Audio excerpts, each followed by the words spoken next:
Welcome to Hello Port Hueneme. I'm your host Tom Dunn, and today we're at the Port of Hueneme, and the port is hosting a community function, and I want to introduce two of the important people at the port, and we have Kristen Dekas. Welcome, Kristen. Thank you. And Jess Ramirez. Jess is a commissioner. Welcome. Thank you. And what we want to start off this whole program with is, Kristen, for you to tell us what this community project is. So the port has a culture here of wanting to be open and transparent and share our ideas around growth and sustainable growth and get input and feedback from the community as we look at ways to advance and create jobs and grow opportunity here. And so the intent of this community workshop is to discuss and share some of the things that we've been doing now, projects that we're working on that are all part of our Open Transparent 2020 strategic plan, and then discuss some of the new ways that we'll be rolling out that plan and strategies inside of that, and get ideas from the community as how we can partner and help support the fabric of the community. And that's just the general idea. We had a boat ride that we started off to share with the community what the working port looks like and see an auto ship in operation. So that was a nice way to kick off the event. And then we came in here and had a charrette style format where we really allowed the community to share their ideas with us in a very open, transparent way. Thank you very much. And from what I understand, there's going to be a number of these going on over the year. Are they going to be quarterly or two a year? Let me answer. We don't have a schedule laid out for community workshops, but as we move forward with big initiatives and it makes sense and it's timely, we will certainly have community workshops. Probably quarterly might make sense, or at least biannually. And we also have our Doc Talk publication where we kick out a electronic newsletter on a monthly basis to share with the community what we're working on as well.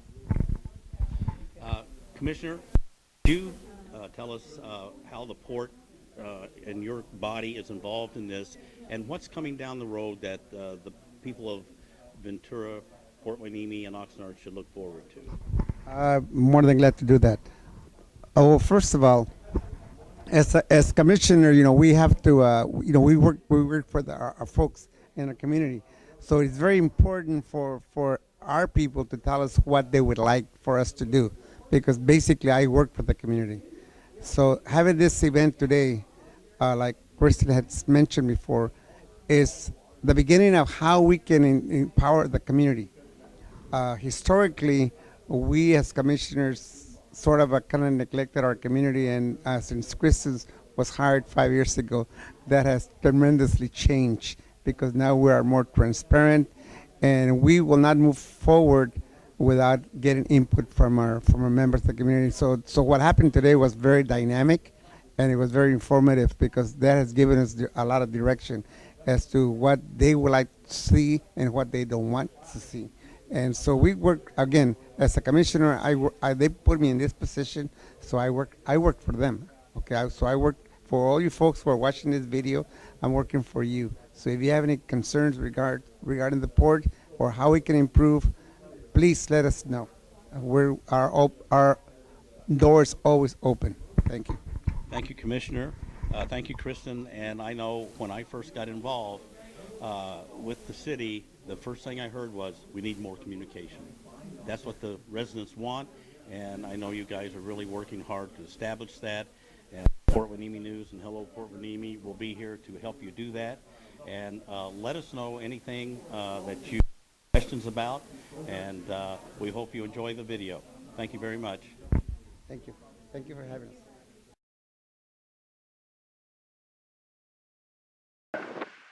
So this is a vessel that actually carries roll-on, roll-off cargo. So what's roll-on, roll-off cargo? Well, basically anything that's got some sort of wheel on it, we can literally roll on or roll off. And so this vessel here actually had some BMWs on it today. Now on the left-hand side here, this is our fresh produce industry, as well as our liquid bulk fertilizer. You can see our two mobile harbor cranes there. We've got Big Blue and Yellow Hornet. As I said, they are mobile, so they can move about right there where they're needed to position themselves to get the cargo on and off the vessels. I'll also draw your attention to the left-hand side. You see some of the pilings in the water there. So that's actually what's helping hold up the apron of the berth there. And so you may have seen the rail come through our south spur not too long ago, a few days ago, with some new eco-friendly pilings. And those are going to be used to reinforce the apron there of each of the berths to make sure that nothing falls into the water in the future as we're doing our deepening project here at the port. Now those pilings are important because for our harbor deepening project, so we did receive a federal grant for about $12 million, and that is going to deepen our harbor from 35 to 40 feet deep. And the sand that is coming out of the bottom of the harbor is actually going to be brought around the corner to Hueneme Beach and used for beach near-shore replenishment. My name is Donna. I'm the Chief Commercial and Public Affairs Officer here at the port. I've been here for 3.5 years. So a lot of what the port does is we import brand new vehicles, we export brand new vehicles, we also export and import fruit that is locally grown in Bakersfield area, Ventura County, and we import a lot of bananas. You've probably heard about the Banana Festival. But in California, in the United States, we don't grow bananas, so for the West Coast, we have Del Monte and Chiquita calling this port only to bring all of their bananas from Ecuador, Costa Rica, Guatemala, Mexico, pineapples to and other tropical fruit. They choose Port Hueneme to come, discharge everything, and then go from here to all 13 West Coast states. The port, that's okay. Can everybody hear me? Yeah, they want to record. Not really. Not well? So okay. this is going to Hello? background noise. Yeah? You can get your audio clear on there recording. Oh, okay. I'm not, I don't like the microphones, but okay. The port is dates back from 1937 when it was first established. It's a special district of California. It was built with private money. And until today, we're basically structured that way. We're ran by a board of 5 harbor commissioners that are publicly elected for 4-year terms. They're staggered terms. And we've had an 81-year of very successful history. About 4 or 5 years after the port was established in 1937 and the first berth and wharf were built, World War II came, and you see some of that in the meeting later on. We'll give you some more of the history.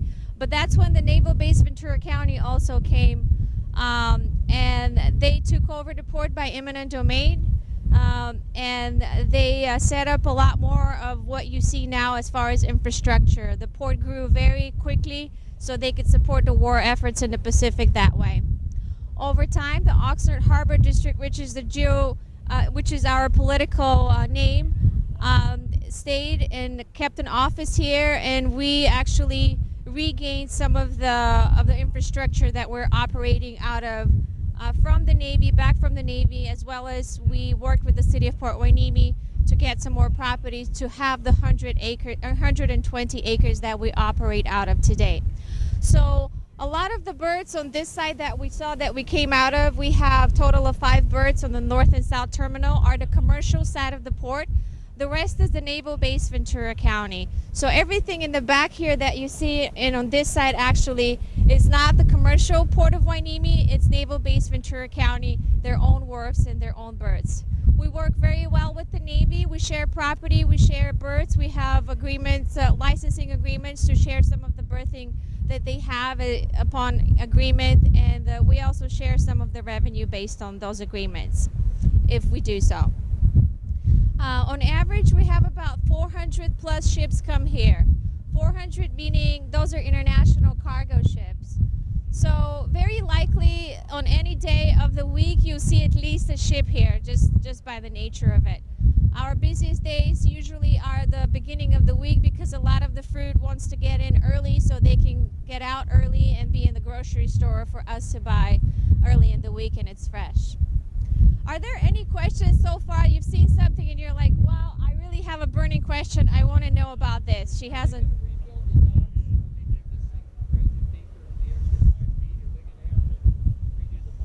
Yes, so that's a great question. So we're deepening, right now we're at 35 feet. The port is deepening to 40 feet. It's starting later this year. It's going to be about a 1.5 to 2-year project with the U.S. Army Corps of Engineers who are doing the channel. And basically, through deepening berths 1 and 2, all of that infrastructure, the pilings that are basically supporting the wharf are going to have to be replaced. And we just got the first shipment of them a couple of days ago through the train on the south spur, through our railroad.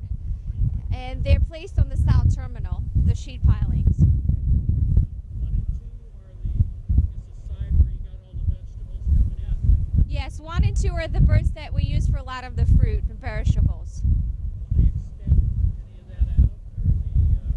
Or where you have the rocks, where you have that one ship in case there's an oil spill, will they extend that out down that way? They're exciting plans. There are some visionary that you're going to see actually later on. There are some drawings and whatnot, but there are different ways where we could do some different things. So we also use those berths 1 and 2 for Yara, the fertilizer. And Yara needs really a lot of depth because they bring in the fertilizer from the Baltics, which is pretty heavy and it usually goes very deep down. So they're going to benefit a lot from the dredging. Any other questions so far? Yes. Commissioner gonna vote on this, or the people of Fort Hueneme are gonna vote on this? Vote to on- expand this project. How they wanted the idea of project. For the deepening, Yes. that's been voted by the Harbor Commission. It's gone through all different permitting approvals. Let me actually ask Christina Birdsey, who's been very involved in that, to tell you a little bit more about that process.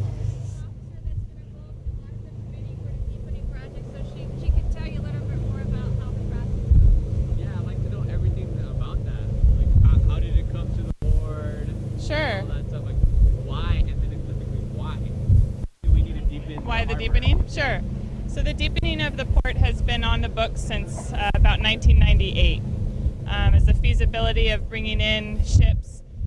We have a limited factor in our turning basin, so we're never going to have these huge container ships like in LA Long Beach. It's never going to be that. It's better serving our existing customer base. So some of our vessels that come in, specifically our liquid fertilizer vessels that come in, actually have to wait for tides. So we have to hold them out, wait for specific tides to make sure that they have clearance. So that extra depth, being able to come in and not have to wait for tides, of course, improves efficiencies for them so that they can get back up and they actually go into Stockton and release and have the rest of their go out in Stockton. Also, one of our container ships that brings in fresh fruit would like to load a little bit heavier. So we're not looking at increasing more vessels, but they would be able to bring more fresh fruit from South America, and we'd be able to unload that here and be able to get that out to our community. As we move forward, the Army Corps of Engineers ends up doing the deepening project for the general navigation. So inside of our harbor, there's the general navigation, the turning basin, the entrance approach, and that actually is where the Army Corps, they'll take care of that and they'll deepen from 35 to 40 feet. And then essentially right off of the wharf face, about the width of a vessel, 80 feet, is where we'll deepen. So the amount of sediment that's coming from the port directly is relatively small in comparison to the deepening for the Army Corps of Engineer for that.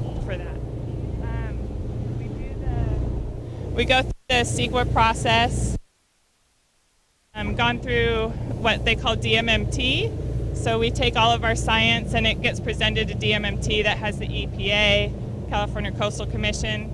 They respond with comments, and you either go back and do more sediment testing, bring that back and report out the science, and then they suggest what next steps. That's included in any of our proposals and permitting. And then we get a permit from the Water Quality Control Board. This is the Los Angeles Water Quality Control Board. The California Coastal Commission has a permit, and then the Army Corps itself has a permit that we have to have. The Port Hueneme voters. Yeah, how come, So as part of the environmental process, as you know, through the CEQA documentation, if you go through, that goes out on the street and actually gets distributed out, and we have a list of who that goes out to all of the community that can respond and make comments. And for this project in particular, and with our mitigations that we had in place, they were accepting of the project and were happy with the project and what it would bring. What are some other like negative comments that they, like the cons of it that people have mentioned? They just wanted to make sure that the sediment that we had, that we were, so going from 35 to 40 feet, they wanted to make sure that the sediment that was coming out of the harbor was suitable to go onto to the beach. For the citizens of Hueneme, we want to make sure that this area has beach renourishment. It comes from the Channel Island sand trap, helps nourish that beach, as well as some of the maintenance that comes out of the harbor itself helps nourish that beach. So as you know, it was probably 4 years ago that we had some of the undercutting of Hueneme Beach. California Coastal Commission had to come in and designate as an emergency and bring in riprap. So that beach requires renourishing and being able to put sediment. So we went through extensive testing to make sure that the sediment is suitable, cleanliness, but also grain size. So some of the grain size that may not be appropriate goes to near shore and will be filtered out. The sediment that we had was tested and is suitable, but the California Coastal Commission, and from a comment, we are allowed to put it in near shore. So the sediment that is a relatively small amount coming from the harbor from the port's perspective will go placed in near shore, so you'll probably see more of that nourishment a few miles up. I don't have the exact sediment movement, but So I saw at the beginning of when I was at the lobby on the little TV screen, they mentioned something about environmental stuff, like you guys are going more towards like environmental friendly. We are, yeah. So I know for a fact that when they unload cargo, like I've seen it around like the trucks, right? I don't know if you heard about the idling thing, about like how it creates a lot of pollution. Yeah. What are you guys doing in order to combat that, or what have you guys done? So CARB has an idling policy. So we actually have a crew here that will go around. One of the things that we have at the port, unlike other ports, is we don't have the congestion here. So you're not going to see trucks sitting at the gate waiting for hours, keeping their trucks running. They typically are able to come in and peel off their cargo and go.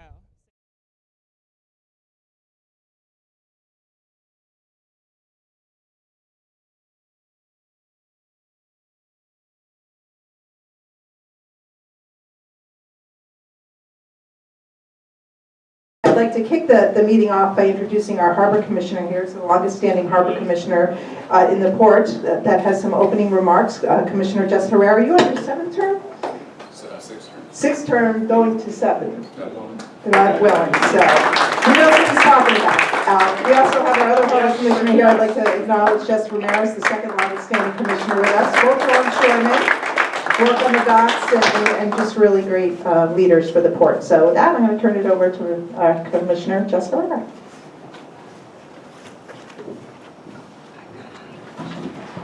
Wow, she must be taller than me. And these shoes, Jess. This thing is attacking you.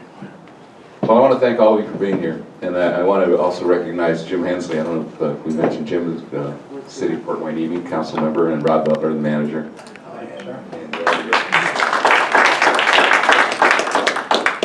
And my fellow commissioner Jesse Ramirez, who Kristen mentioned. You know, today we would like to share with you our vision and hopes for the port, and at the same time, hear from you any questions and concerns that you may have. And as we listen and understand your concerns, I hope that in turn we will be heard and understood by you. For as Martin Luther King said, what affects one affects us all. And our desire is always to move forward and to move forward together. The Port of Hueneme is in fact the legacy industry left to us by one of our county's most outstanding citizens, Richard Bard. It is a significant asset that was quickly recognized as such and used also by the United States Navy. A port built to serve the community also became a port built to serve our nation. We, through these gates, literally, in the 80 years that this port has been here, thousands of people have found work here. And we hope that that will continue for generations to come. And once again, to do that, we need the support of you, our community. We can only move forward when we move forward together. Thank you. Thank you, Commissioner Herrera. Good afternoon. My name is Matt Winiger, and I've been asked by the port to facilitate this afternoon's program, this session. So I want to welcome everyone. I'm going to be assisted this afternoon by Holly King with Site Specific and Sandy Smith from Sespi Consulting. So what we're going to be doing is I'm going to provide a little bit of an introduction regarding how the format's going to go this afternoon, and then we're going to share some information for you. As Commissioner Herrera indicated, it's really an opportunity for the port to share with you information regarding their mission and what they're doing in terms of providing an economic engine to the county as well as some of their environmental programs. We'll also be talking about a specific program that they're going to be considering in Oxnard to provide temporary or interim vehicle processing storage, and that'll be later on in the afternoon. But before that, they would like to, the port would greatly appreciate getting your feedback on some of their environmental and economic programs. So what we'll be doing is breaking into groups. What we're going to ask the tables to do is sort of consolidate. So Jim, will ask you to join one of the tables, and the gentleman over here, if you join one of the tables. We'd like to have 3 main tables. We'll ask each one of the tables to identify a speaker.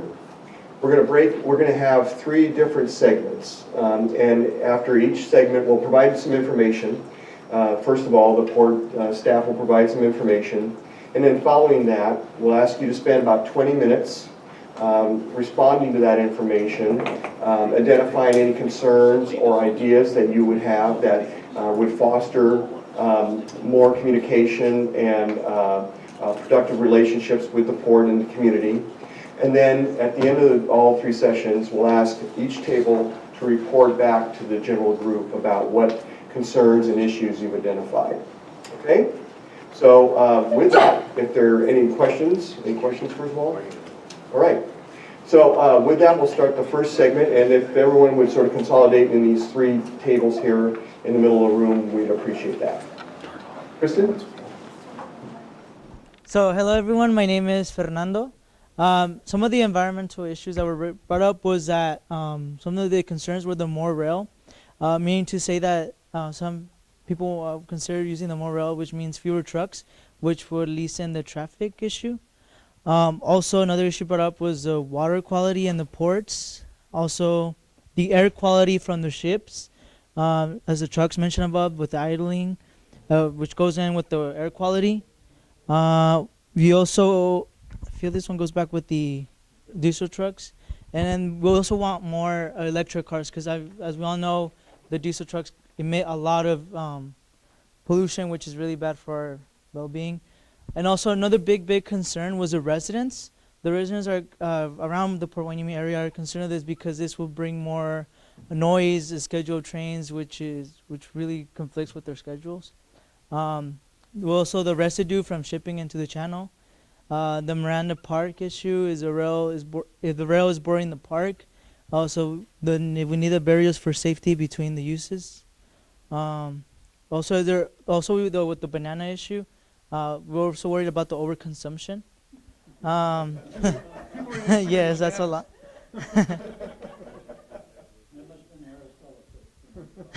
Yeah. And then we have questions about the sewage produced on ships. How is it processed? So, and also the local wildlife. Is it really protected both on land and in the ocean? And then does the military also have to follow environmental standards?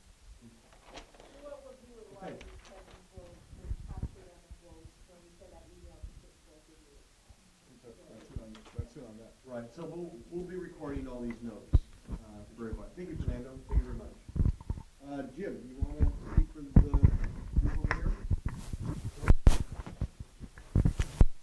Thank you. What's left of our group, we had a very vibrant discussion. Some of our environmental concerns was ditto the pollution from trucks entering and leaving the park, emissions, Someone talked about the increased activity from railroad usage, staging trains, the proximity to residential property, and again, noise, visual blight, etc. The trains used as artwork, all stuff like that, and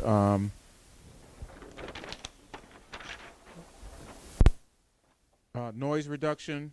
Can there be some innovative technologies around noise reduction from trains, trucks, etc.?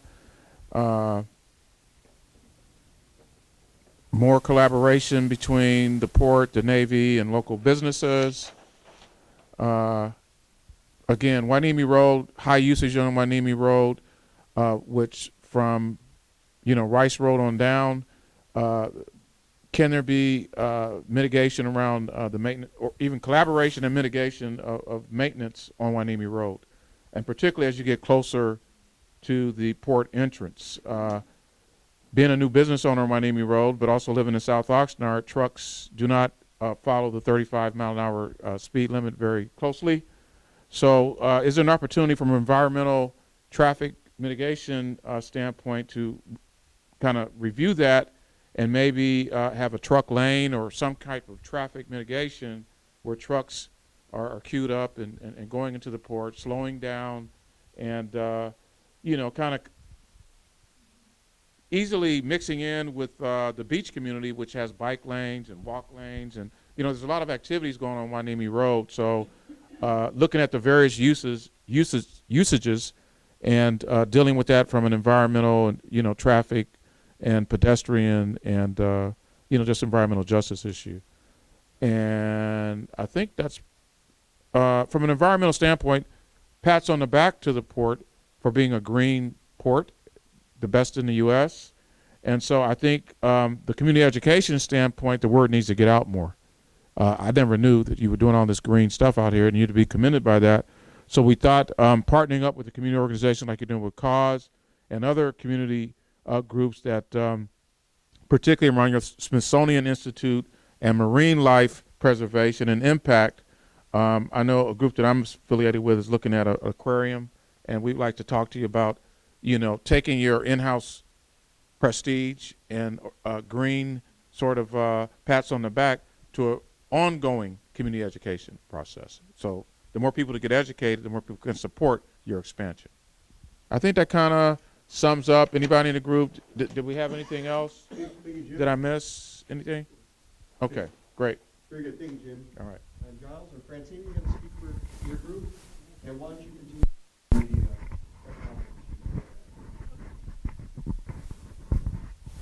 So for us, environmental, we does very well with the train reduction of emissions, and they're conscious of it, conscious on cutting emissions. Giles' ability to explain the emission counts and how that is calculated and figured, and who he's working with and collaborating with to maintain that. Overall environmental sustainability and programs we feel are well, and the shore power ideas. What needs a little loving work? Trucks moving locally, moving cargo from the train.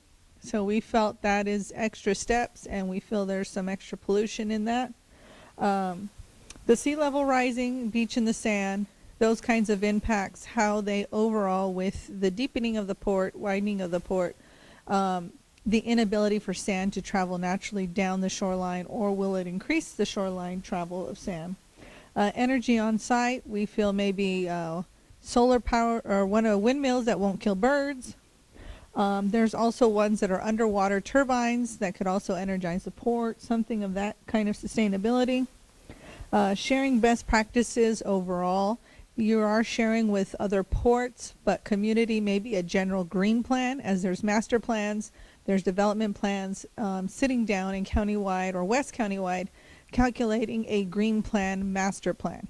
How can we reduce our emissions? What can we do more efficiently and effectively overall with our neighboring cities? And vehicle traffic and possible widening some of the spots on Hueneme Road. during the time that traffic or cars are being unloaded, so traffic can continue flowing, especially trucks that are hauling cargo from there. Economically, the good jobs, as I said, sustainable jobs, living wage jobs, ensuring that port customers can provide those, whether it's on or off the port. We feel that's being done well. And what needs to do is incentivize off-site cargo removal. So when cargo, as it was explained to us, it gets put on a truck, it's hauled off to a facility somewhere nearby the port, not on the port property, incentivizing those port customers to pay maybe a higher wage or a more competitive wage for workers, so we can kind of rise our economy together. So that's what we've got so far. Thank you.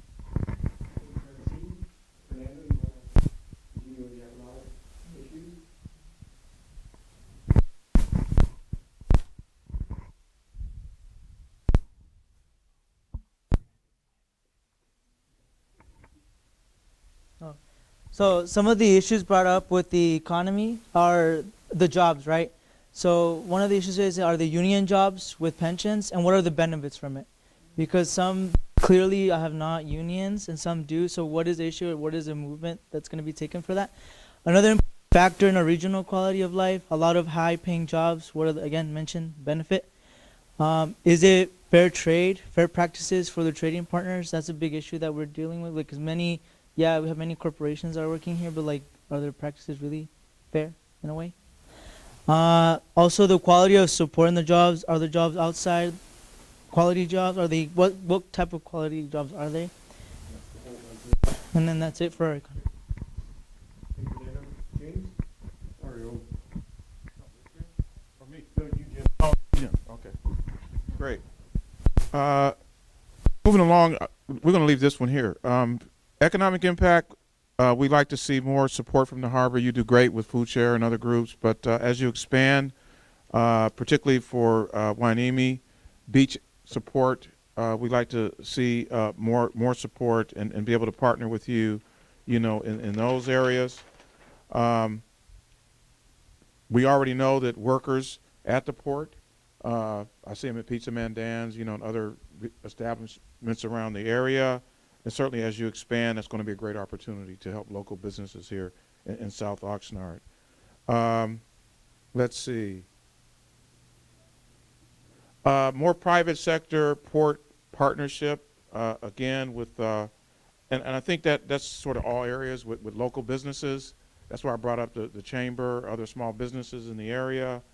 I think, you know, Port Hueneme has just, you know, passed the cannabis ordinance, and there's a lot of different, you know, mixed uses here in the community, and, you know, indirect job creation, not only at the port, but from the agricultural community, you know, other alliances, other business communities, nonprofit organizations, et cetera.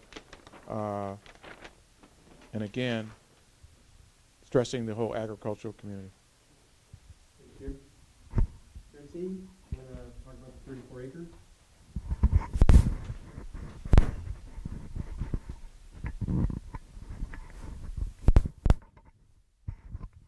So regarding the 34 projects, as we were discussing here, keeping that for the port.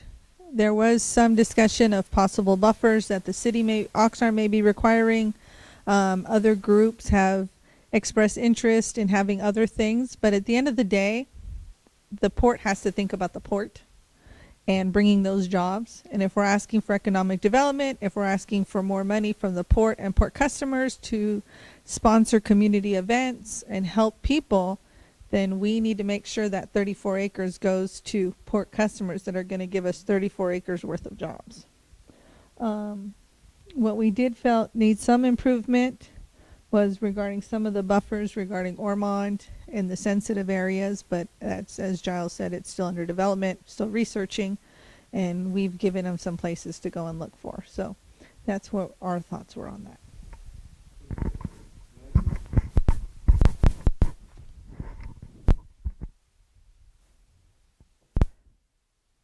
In regard to the 34 acre site, the concerns was are next to the, obviously the site is going to be next to a wetlands. So the imports or the concerns obviously next to each other because it's going to negatively impact the wetlands. Also, another thing, a big concern is a guarantee. Is it really going to be out in 3 to 5 years? And where is it going to? What is it that is a safe spot where, like, can it be included in the contract where it says 3 to 5 years not renewable? It's just 3 to 5 years. That's it. That's our concern. Also, mitigations on air quality. We want to lessen the impacts. And then, what are the benefits of? One of our members mentioned like the benefits of getting the sites closer to the port. And her big question was like, aren't cars traveling fewer miles to what? If they drive further to sites further away. So Yeah. more impacts from cars driving through. And then, does anyone want to add about the EIR? I think that question was asked if there was going to be any EIR. Okay. Okay. Yeah. Okay. Thank you. Thank you, Fernando. And that's all. Jim. Yes. 34-acre site. Well, we went over some history about the site. We have many old timers been around here a long time, so glad to see there's going to be some usage and cleanup. One of the main concerns that was mentioned, particularly for Port Hueneme, was the disproportionate revenues sharing going to Port Hueneme, because Port Hueneme is mostly impacted from the port to the boundary of the city of Oxnard. I think Matt said like 2 miles versus 1 mile. And so city of Ventura gets a larger revenue share than Port Hueneme. So we want that kind of reevaluated as you expand. And I don't know if this is an area that you might want to look at to look at the, the street impact, because Hueneme Road is going to be, impacted even more as you expand trips back and forth through the port. Along with that is the city of Port Hueneme, again, lacks additional resources to even maintain some of the public areas on the street, the roadways. I know in front of our businesses we have FICA trees, et Is it an opportunity to partner with the port to help with some of the, let's call it the Hueneme Road Beautification Project? And those of us that's been around Oxnard for so long, when I first came here as a Navy person, and I remember Matt was very, very young. He was still playing basketball in the adult leagues, and he laughed. and we had the Dorothy Marin, rest in heaven, Oxnard Beautification Project. And so the council was dedicated to that. So we'd like to have that along Hueneme Road. That beautification project in Oxnard went many years. It did a lot of great work. So can the port help the city out, along Hueneme Road, with this expansion? Wetland mitigation, again, you've kind of addressed some of those issues, and we've already talked about environmental issues with local residents. Continued. As you expand, it might be additional resources and revenues created. We're going to continue to echo for partnership for community events, particularly Hueneme, if we're doing events at the beach, or if there's other community-based organizations. And I think I've covered. What can the port help? Yeah, I think I've covered it all. Thank you. Thank you, Jim. And thank all of you. I'm very impressed by the work that was produced by each one of the groups. As Kristen said, these notes will be, and I know that the commissioners of the board of the district, as well as the staff, will take consideration in your planning efforts. So I want to thank you all for your participation this afternoon. And with that, I'm going to turn it back over to Kristen.